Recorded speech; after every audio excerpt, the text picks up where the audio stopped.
عجائب الدنيا السبع. عجائب الدنيا السبع هي من روائع الفن المعماري القديم.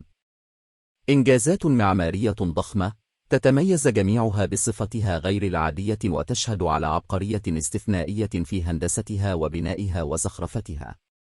جسدت تلك المآثر المعمارية تحدي انعدام الوزن والثراء الزخرفي وأسرار الهندسة وغيرها الكثير، فتمتعت تلك الأعمال الأسطورية بشهرة كبيرة في جميع أنحاء العالم القديم.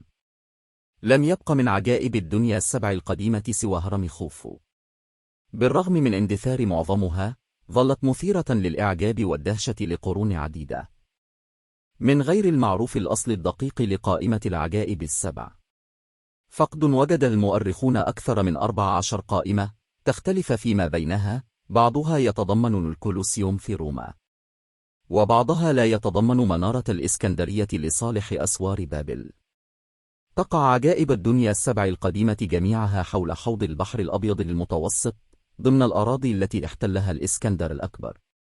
نظرا لأن هذه الأعمال تم بناؤها بالقرب من البحر أو النهر، فمن المحتمل أن تكون القائمة قد تم تجميعها من قصص الرحالة الذين غالبا ما كانوا من العلماء. ما هي عجائب الدنيا السبع القديمة؟ هذه قائمة بعجائب الدنيا السبع القديمة، وهي: 1. هرم خوفو، مصر، تضم هضبة الجيزة على الضفة الغربية لنهر النيل 3 أهرامات فخمة، هي خوفو وخفرع ومنقرع أو منكورع. أكبرهم هو هرم خوفو، وكان منذ فترة طويلة أعلى بناء للبشرية. تم الانتهاء من بنائه قبل 4500 عام، 2560 قبل الميلاد. يرتفع 137 مترا فوق مربع 230 مترا لكل جانب، بحجم إجمالي يبلغ 2592 مترا مكعبا. يضم الهرم 3 غرف، 2 منها مبنيتان في أعلى قلب الهرم. أعلى غرفة تضم قبر الملك خوفو. هذا يختلف مع ترتيب الأهرامات الأخرى التي تقع غرفها تحت الأرض أو على مستوى الأرض. 2. جنائن بابل المعلقة، العراق. عجيبتان في عجيبة واحدة، وهما جنائن بابل المعلقة وأسوارها في مدينة بابل القديمة في العراق حاليا. كانت على الأرجح جنائن ذات مصاطب مزروعة على منصات مرتفعة، يصل أعلى ارتفاع لها إلى 24 مترا وفقا للكتابات. لم يتم العثور على أي أثر لها. يقول المؤرخون إن أحد أشهر ملوك بابل العراق، وهو نبوخذ نصر الثاني، والذي حكم بين الفترة من 562 إلى 605 قبل الميلاد، بنى تلك الجنائن إرضاء لزوجته الملكة أميتس التي افتقدت للحياة في تلال فارس، فقرر أن يبنى لها حدائق فوق تل لها تراست. بلغت مساحة الحدائق 14400 متر مربع، وكانت على شكل تل تتكون من طبقات متدرجة ترتفع الواحدة فوق الأخرى. كانت ممراتها بعرض 10 أقدام، ومغطاة ب3 طبقات من القصب والقار، والطبقة الثانية من الطوب، والطبقة الثالثة من الرصاص لمنع تسلل الرطوبة. ثم كميات كبيرة من التراب غرس فيها جميع أنواع الأشجار بكميات كبيرة. الجنائن مصممة بطريقة يغطيها الضوء من كل جوانبها، وفيها مساكن ملكية، كما تم استخدام آلات رفع المياه لري الحدائق. 3. هيكل أرتميس، تركيا. إنه أكبر معبد مكرس للإله أرتميس في العالم اليوناني القديم، ومعروف باسم إله اليونان. بني في مدينة أفسوس الواقعة في غرب تركيا حاليا. يبلغ ارتفاعه 30 مترا. دمر عدة مرات.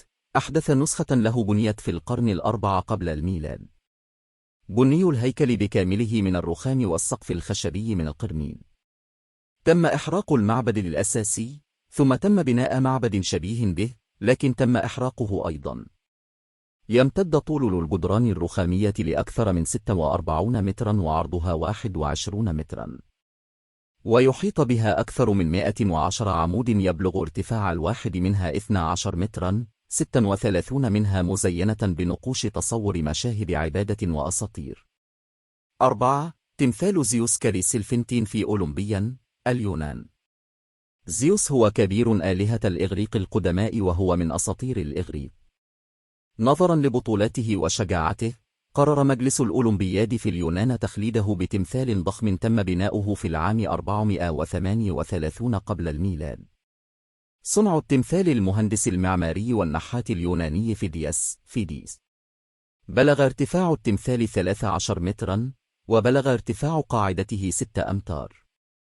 يجسد التمثال الإله زيوس وهو على عرشه، وقدميه على كرسي، يحمل الصولجان في يده اليسرى، ورمز النصر في يده اليمنى، وكلها من الذهب والعاج.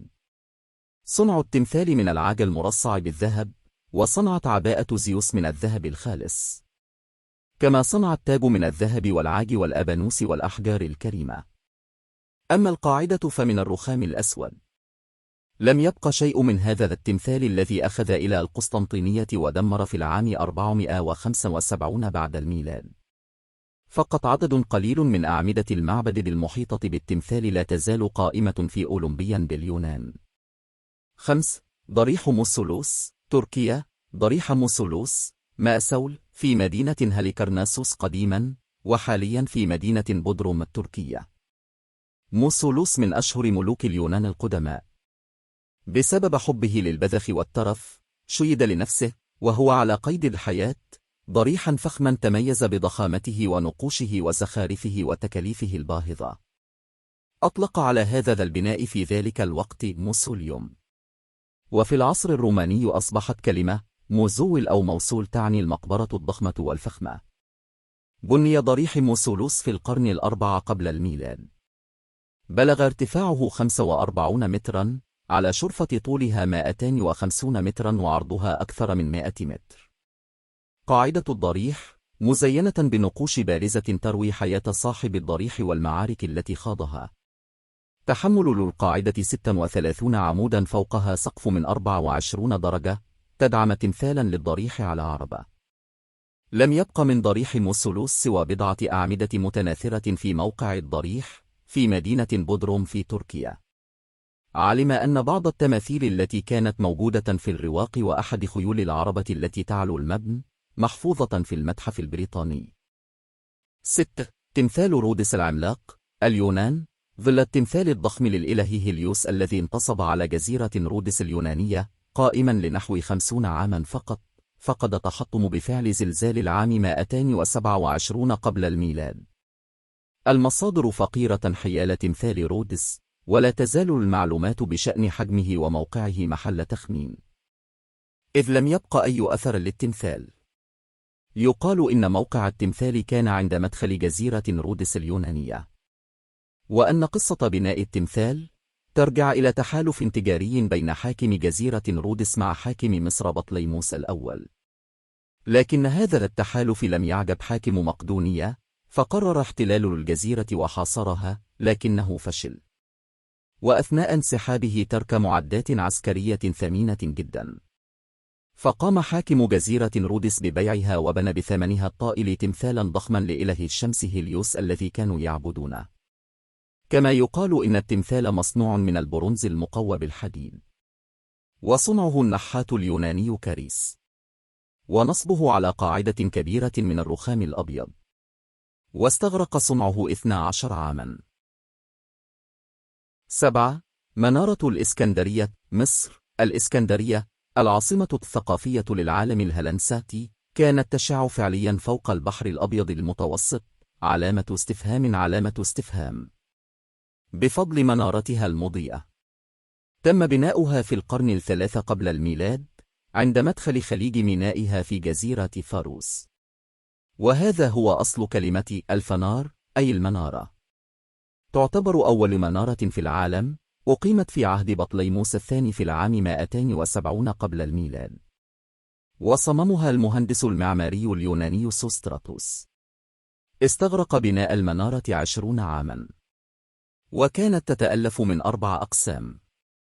القسم الأول عبارة عن قاعدة مربعة فيها 300 غرفة مخصصة لسكن الفنيين وأسرهم القيمين على تشغيل الفنار. القسم الثاني مثمن الأضلاع، والثالث دائري، ثم قمة الفنار ليستقر فيها الفانوس المضيء ويعلوه تمثال لإيزيس. كانت وترتفع 120 مترا، لكن زلزال عام 1323 دمرها. بنى السلطان الأشرف المملوكي قايتباي قلعته التي عرفت باسمه في موقع المنارة. تضم القلعة متحفا يسرد تاريخ أعجوبة منارة الإسكندرية.